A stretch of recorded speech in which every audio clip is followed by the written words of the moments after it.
Hi everyone, Carla here. Thank you so much for joining me for another edition of Temple Chats. Today I got chatting with Nigel Burton, who is a director here at Temple. He works on our noise and vibration team as an acoustician.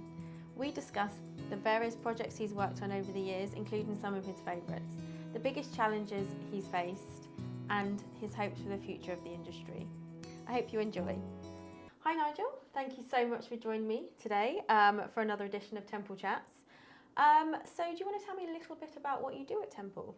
So I am a director in our acoustics group, so noise and vibration. I was trying to work this out earlier, I've been doing acoustics for about 24, 25 years. Wow. So I started very young. Obviously. And I do a bit of building acoustics, but a bit of environmental acoustics as well. So I've been involved in all sorts of different projects in the UK and in Australia. I worked there for a couple of years as well. Wow. And does the UK and Australian market differ, or is it all pretty much the same? It's still similar sort of noise and things, but it's slightly different standards and things, yeah. But yeah, that was when I did a secondment there for a couple of years. So I learned they've got different sources of noise, like mining and things like that are more common over there than we do here. Oh wow, I didn't know that. So what made you want to work in acoustics? When I was at school, I used to work backstage on sound and lighting, and did a couple of years doing hospital radio as well. Oh wow. So from that, I got involved in, I went to university found a course called audio technology. At very last minute, was filling in my UCAS form, and somebody said, "You've got some space." Found this course. Went to Salford University. Had no idea where it was. Turns out it was in Manchester. And I went and did that. Found out a bit about it. But ended up going there. Did a year in industry with the Royal Air Force, which was effectively acoustic consultancy, but for the Ministry of Defence. Yeah. And that's how I ended up going into acoustic consultancy. Wow. So you never wanted to be on the other side, being an actor or anything? You always wanted to do behind the scenes? I was always behind the scenes, yeah. Oh, fair enough. So you said you started off in the Royal Air Force. How did you end up in the environmental sector, and what made you want to work in the environmental sector? So that was a year in industry as part of my degree. And then worked for a small architectural practice doing acoustics, then worked for a couple of big multinationals before coming and joining Temple. And I'm not sure I necessarily gravitated towards environmental practice, but it was part of the skill set that I'd got. But certainly since joining Temple, I've learned more and more about sustainability and the environment than I knew before. Yeah. And has your career progressed in the way that you thought it would, or would you change anything? I'm not quite sure what I expected it to be, but the nice thing about it is it's a very varied career. Yeah. So I've done different things. I always wanted the opportunity to go and work abroad, which I've done.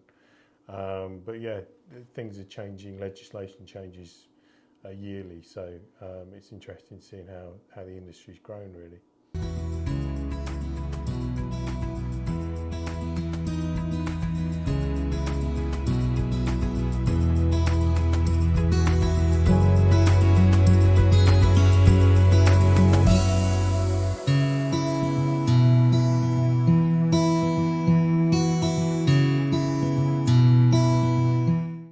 Has there been any big changes, legislation changes, for example, that have happened in your career that have made a huge impact on what you do?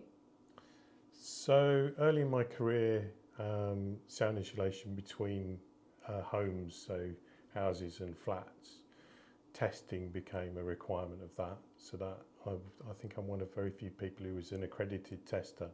I never did an accredited test because I moved jobs and then we just didn't do it. So there were things like that. Things like school acoustics, again, used to be more nice to have and then became part of the building regulations at the same sort of time. So that became, the acoustic focus on schools became far more important than it had been previously. Recently, things like the introduction of approved document O for overheating has acoustic impacts on whether or not you can have windows open at night to call your bedrooms. So that's having a bit of a change at the moment. Wow, so all these sound like really positive changes. That's really good. And what sort of things would you like to see happen in the future? I'm seeing more and more. It's interesting about things like workspace and workplace acoustics at the moment. Yeah.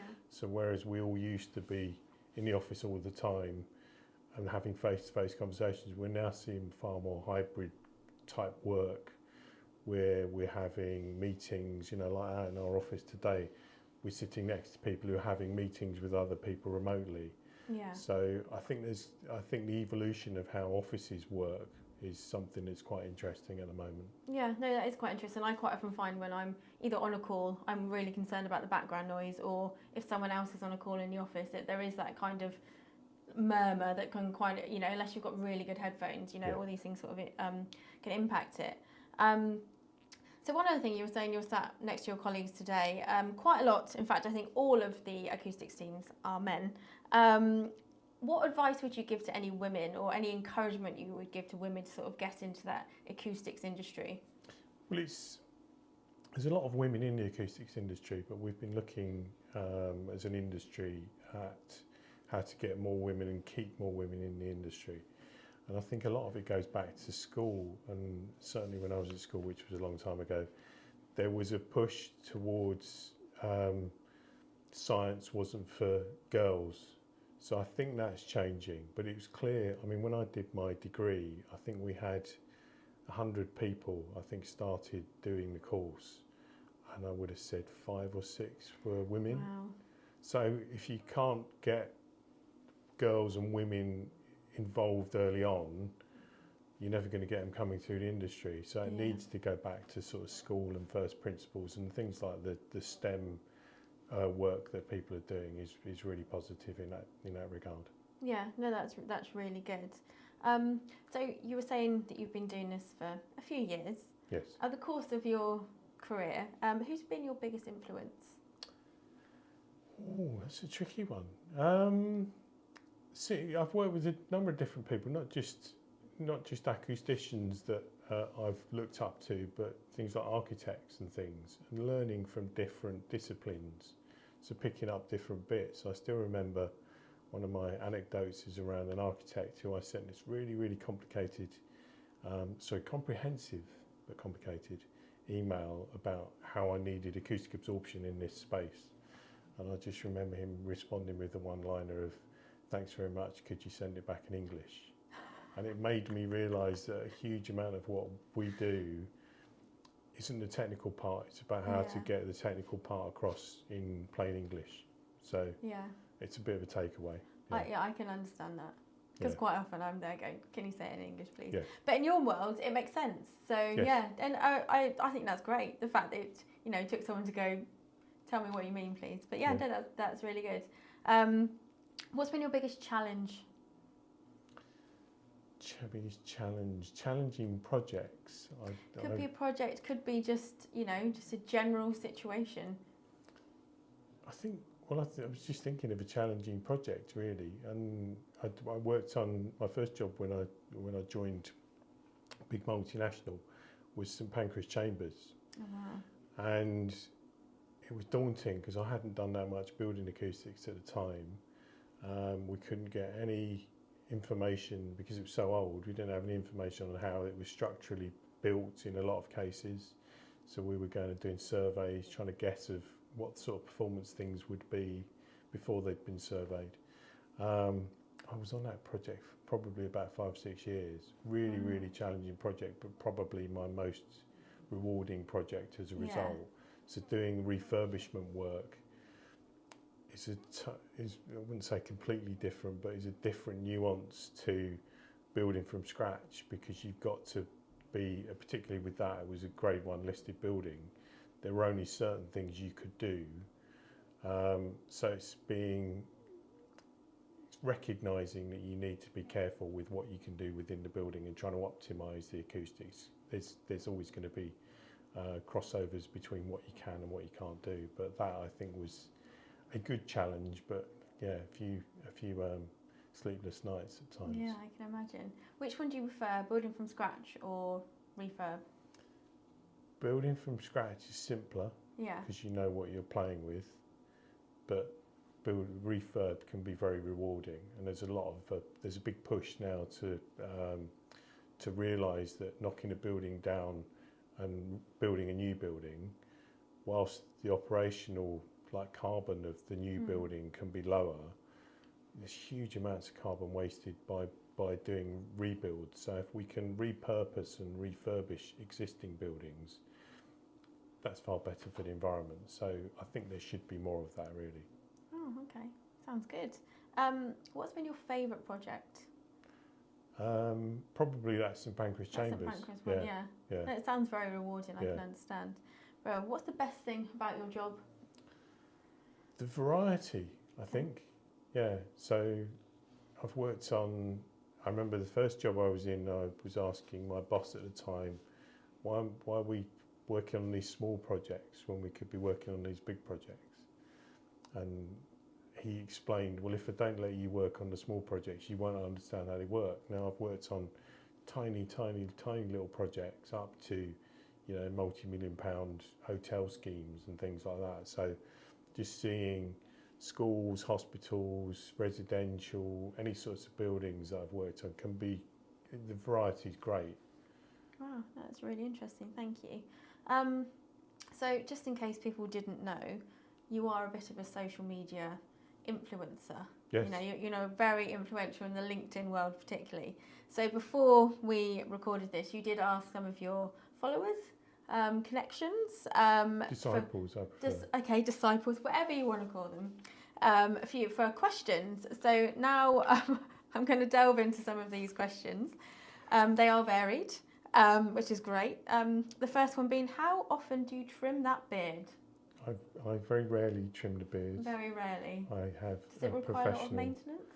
I did have it trimmed by my beard technician earlier in the week, and we discussed getting rid of these curly bits on the side. So I've been set homework of leaving it alone for the time being. Do you generally have a beard technician? It's just a barber, really. Okay, that's fine. I didn't know if these. I mean, there are all kinds of jobs these days. I don't like to question it. Brilliant. That's very insightful. Thank you. What has shaped your values? Does this affect how you work? What has shaped my value? Well, actually, strangely, working for Temple. Since I've worked for Temple, I've got solar panels on my roof.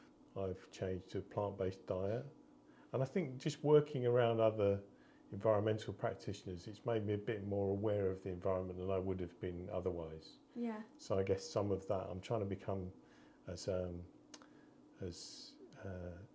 smug as I possibly could with all of these things. So I'm looking for new things that I can do to feel better than other people about. No, I agree. I mean, even today, I bought a housewarming present for someone, and I bought them a solitary bee thing to put in their house, or their garden, sorry. And it's just kind of a different approach to things. Like 5-10 years ago, I probably just bought a bottle of champagne and been like, there you go. But yeah, no, that's really good. And this one's quite different. Why is acoustics such a dark art? I've never heard it described that way before. It's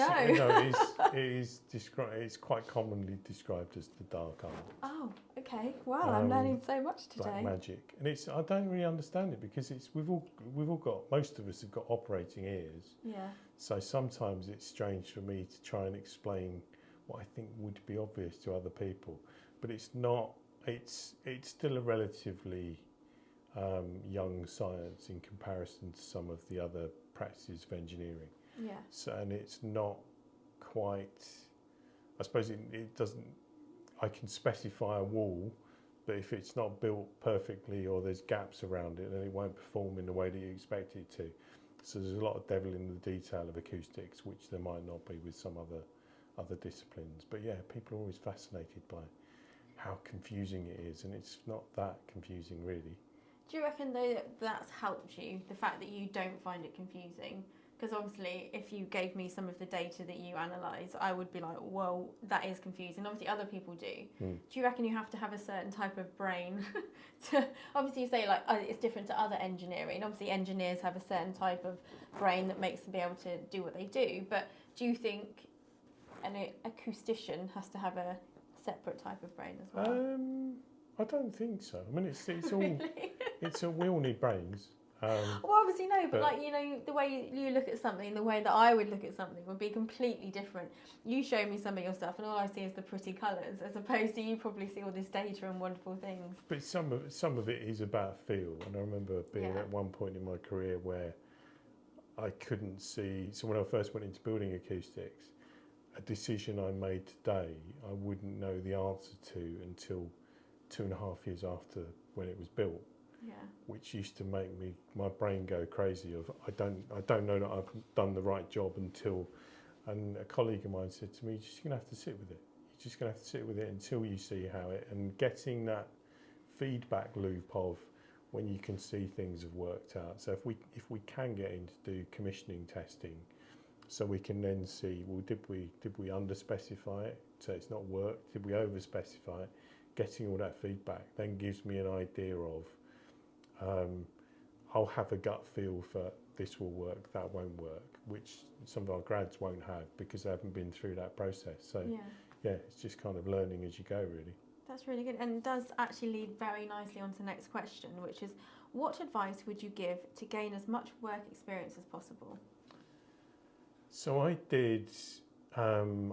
hadn't got any work experience in acoustic consultancy, for example, before doing my year out, and I wasn't going to do a year out. I'd heard that some people were doing it, and I thought, no, I don't want to be at university any longer. Then this RAF job came up, and I kind of nudged myself to go and ask the question. Then got sent for an interview, and before I knew it, I was just taking a year out, and it was the best thing that I did, just to get experience and see what it was. Really, just trying to get. I think if I was studying now, just trying to do summer placements or a year out in industry probably sets you apart from somebody else who's academically brilliant but hasn't got the experience of how do you use a sound level meter or something like that. So just trying to get as much experience as you can. Brilliant, thank you. And our final question, and potentially the most complex: if a tree falls in a forest and no one is there to hear it, does it make a sound? I got asked this question the other day by somebody who didn't know what I do for a living. Oh wow! Okay. That's a strange question to be asked. It was a random ask me anything, and this came out. Oh, okay. And I said,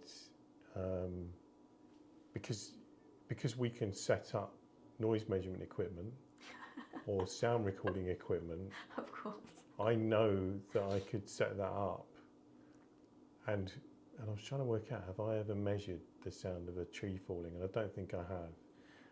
It'd be very well timed, wouldn't it? You'd have to be there with your equipment. Well, not there. The question got me thinking of how I could find out when a tree is going to fall down so that I could prove this theory. But yes, I believe a tree does make sound in a forest, even if nobody is there. Brilliant, thank you. And that also goes back to saying we'd have different brains, because I would never think about it in that way. Like, how do I get the sound equipment there? Like, I would never do that. I would just be like, yeah, probably. Well, it's just how you can predict that a tree is going to fall in the wood is the bit I haven't quite worked out yet. Wait for a big storm? Yeah. Yeah, that's always a good way. Anyway, that was great. Thank you so much, Nigel. You're welcome. It's been great talking to you, and hopefully we can catch up again soon. Thank you.